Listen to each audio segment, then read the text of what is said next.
역대하 12장 1에서 16절 말씀입니다. 12장. 르호보암의 나라가 견고하고 세력이 강해지매 그가 여호와의 율법을 버리니 온 이스라엘이 본받은지라. 그들이 여호와께 범죄하였으므로 르호보암 왕 제5년에 애굽 왕 시삭이 예루살렘을 치러 올라오니 그에게 병거가 1200대요 마병이 6만 명이며 애굽에서 그와 함께 온 백성 곧 리비아와 숲과 구스 사람이 헤아릴 수 없이 많더라. 시삭이 유다의 견고한 성읍들을 빼앗고 예루살렘에 이르니 그때에 유다 방백들이 시삭의 일로 예루살렘에 모였는지라.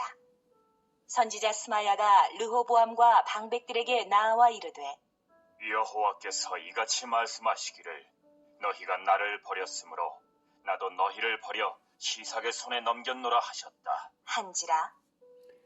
사랑하는 형제 여러분, 12월 16일 금요일 저녁 묵상에 오신 것을 환영합니다. 10장부터 남왕국 유다의 르호보암 왕의 통치 기사를 보고 있고요. 11장에서는 형제를 치지 말라는 하나님의 말씀에 순종하여서 북이스라엘 정벌을 포기하고 북왕국에서 귀순한 사람들로 인해 강성해졌던 것을 보았습니다. 그로써 다윗 언약을 지키는 정통성이 빛났는데요. 그런데 르호보암이 너무 빨리 변질되고 말았어요. 불과 3년 만에 말입니다. 애굽 왕 시삭이 쳐들어오는 것은 전적으로 하나님의 징계입니다. 1절에 여호와의 율법을 버리니 온 이스라엘이 본받은지라. 2절에 그들이 여호와께 범죄하였으므로. 5절을 너희가 나를 버렸으므로 나도 너희를 버려 시삭의 손에 넘겼노라. 이렇게 3번이나 이 전쟁의 원인이 르호보암과 이스라엘의 범죄인 것을 확인시켜 주십니다. 범죄의 순서는 첫째 왕의 배반, 다음은 이스라엘이 왕을 본받음, 다음은 이스라엘의 범죄, 그리고 마침내 버림받음. 이 순서대로 되는 것입니다. 하나님께서는 죄 짓게 만드는 죄를 결코 좌시하지 않으십니다. 악한 영향력을 끼치는 것을 그냥 두지 못하십니다. 예수님께서는 누구든지 나를 믿는 이 작은 자들 중 하나라도 실족하게 하면 차라리 연자맷돌이 그 목에 매여 바다에 던져지는 것이 나으리라 라고 하셨고요. 네 손이 너를 범죄하게 하거든 찍어버리라. 네 발이 너를 범죄하게 하거든 찍어버리라. 네 눈이 너를 범죄하게 하거든 빼버리라. 이렇게 말씀을 하셨어요. 범죄하게 하거든, 실족하게 하거든. 범죄하게 하는 것은 결코 용서받지 못하는 것입니다. 단절시켜야 돼요. 잘라내고 제거해야 됩니다. 그것을. 그러니 이런 일은 왕과 백성이 통째로 회개를 해야만 하는 문제입니다. 회개하지 않으면 절대로 봐줄 수는 없어요. 다행히 회개했죠. 자, 어쨌든 애굽 왕 시삭의 군사력이 어마어마해서 3년 전에 르호보암이 성읍을 쌓고 군대를 비축한 것은 시삭의 군대 앞에서 모래성처럼 아무 소용이 없었고요. 그 견고한 성들을 다 빼앗겼고 예루살렘만 남았습니다. 아무리 견고한 요새라 해도 하나님이 보호의 손길을 거두시면 무용지물인 것입니다. 그때 선지자 스마야가 전한 하나님의 말씀으로 인해 다행히 회개하게 되었습니다. 6절.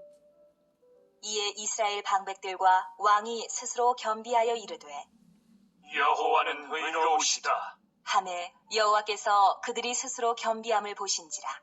여호와의 말씀이 스마야에게 임하여 이르시되 그들이 스스로 겸비하였으니 내가 멸하지 아니하고 저희를 조금 구원하여 나의 노를 시삭의 손을 통하여 예루살렘에 쏟지 아니하리라. 그러나 그들이 시삭의 종이 되어 나를 섬기는 것과 세상 나라들을 섬기는 것이 어떠한지 알게 되리라 하셨더라. 애굽 왕 시삭이 올라와서 예루살렘을 치고 여호와의 전 보물과 왕궁의 보물을 모두 빼앗고 솔로몬이 만든 금방패도 빼앗은지라. 르호보암 왕이 그 대신에 노스로 방패를 만들어 국문을 지키는 경호 책임자들의 손에 맡기매 왕이 여호와의 전에 들어갈 때마다 경호하는 자가 그 방패를 들고 갔다가 경호실로 도로 가져갔더라. 르호보암이 스스로 겸비하였고 유다의 선한 일도 있으므로 여호와께서 노를 돌이키사 다 멸하지 아니하셨더라.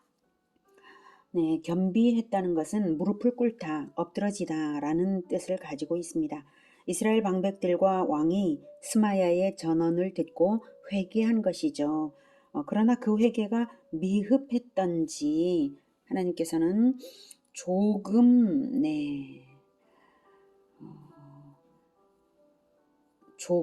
저희를 조금만 구원하겠다고 하신 거예요. 조금 구원하여 나의 노를 시삭을 통하여 예루살렘에 쏟지 아니하리라. 완전히 쏟지는 않겠다, 이 뜻이죠. 남유다의 완전한 멸망만은 막아주시겠다는 말씀이죠. 즉 애굽에 조공을 바치는 신세가 된 것입니다. 8절 그러나 그들이 시삭의 종이 되어 나를 섬기는 것과 세상 나라들을 섬기는 것이 어떠한지 알게 되리라 하셨더라. 네, 이 말씀으로 보건대 르호보암과 이스라엘이 하나님을 섬기는 일에 소홀했던 것이 잘못이었음을 알 수가 있습니다. 11조를 바치지 않았다든지 절기를 지키지 않았다든지 그런 문제들이 있었겠죠. 그들의 마음이 변질되니까 행위로 나타나는 것에 진정성이 약해지고 결국 하나님을 열심으로 섬기는 것을 고역으로 여겼던 것이 큰 잘못임을 깨닫게 해주시고 계십니다. 하나님을 섬기는 일은 당장에는 불편으로 느껴질지라도 그 일들은 모두 하나님의 구원입니다. 그리고 축복입니다. 구원받았기 때문에 섬길 수 있는 것이고 구원받았기 때문에 은혜에 감사해서 섬기는 것이고 하나님께 영광이 되도록 섬기는 것이 마땅한 것이죠. 구원받았기 때문에 이게 얼마나 놀라운 일입니까? 우리를 구원하신 것을 하나님께 찬양함으로써 하나님을 섬김으로써 하나님께 영광이 되게 해야 됩니다. 게다가 우리의 섬김은 축복이 약속된 섬김이거든요. 우리가 얼마나 하나님을 잘 섬기느냐에 따라 주변의 다른 이웃들이 보고 또 하나님을 믿게 되지 않습니까? 그렇기 때문에 하나님께서는 우리들의 섬김을 받으실 때에 또 다른 구원을 위하여서 우리를 사용하시는 것입니다. 자, 그런데 이스라엘은 결국 그러질 못했던 것이고 하나님께 온전하게 하지 못했던 거예요. 결국 이스라엘은 불순종의 값비싼 대가를 치르게 된 것이죠. 12절 르호보암이 스스로 겸비하였고 유다의 선한 일도 있으므로 여호와께서 노를 돌이키사 다 멸하지 아니하셨더라. 회개하는가 안 하는가, 선한 일이 얼마나 있는가, 하나님께서는 우리의 마음과 행위를 다 달아보시면서 대접받으신 대로 대접을 돌려주시는 분이십니다. 그러니 우리는 하나님께서 우리에게 자기 아들의 생명으로 대접을 먼저 해주신 것에 감격할 줄을 알아야 되겠죠. 그리고 한없이 보답해드리는 인생을 살아야 마땅합니다. 우리가 대접받은 걸 생각하면 그 은혜는 완전히 결코 다 갚을 수 없지 않습니까? 결코.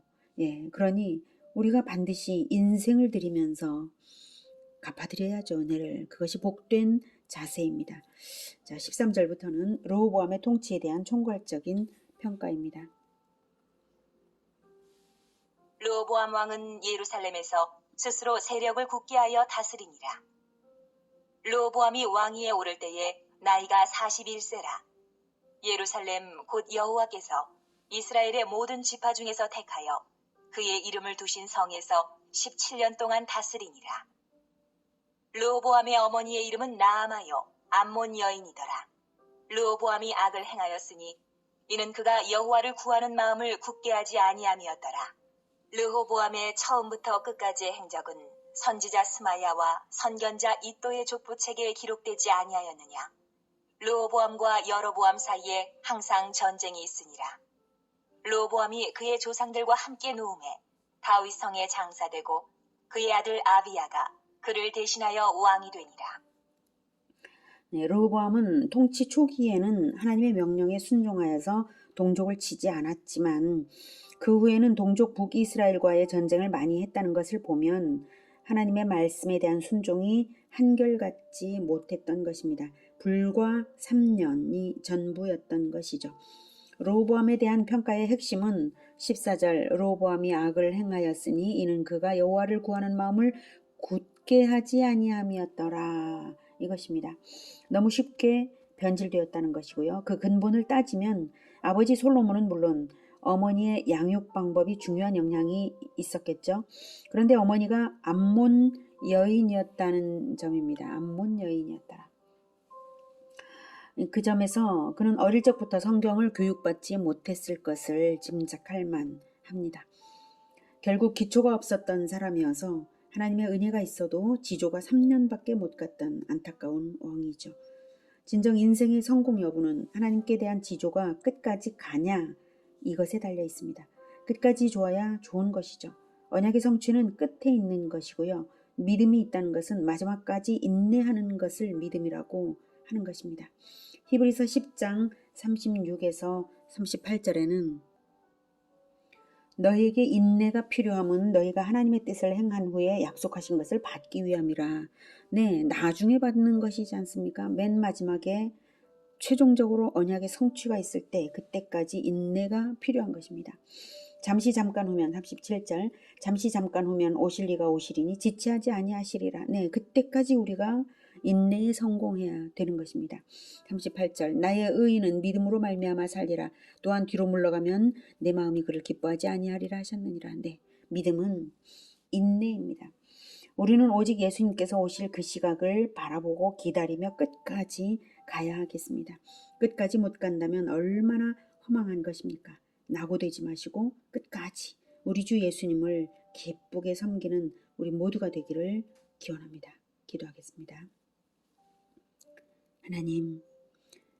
하나님은 언약의 하나님이십니다. 언약을 주심으로 그 언약을 믿게 하시고 마침내 맨 마지막에 언약의 완전한 성취로서 영원한 천국을 시작하실 것입니다. 하나님, 우리가 그것을 바라봅니다. 결코 지금은 평가의 때가 아닙니다. 하나님, 우리가 결코 이것을 잊지 말고 끝까지 인내할 수 있도록 도와주시옵소서. 변질되지 않고 언약에 신실하게 하나님의 말씀에 늘 순종하며 갈 수 있는 복된 우리 모두가 되게 도와주시옵소서. 예수 그리스도 이름으로 기도드립니다. 아멘. 이어지는 시간은 개인 기도 시간입니다.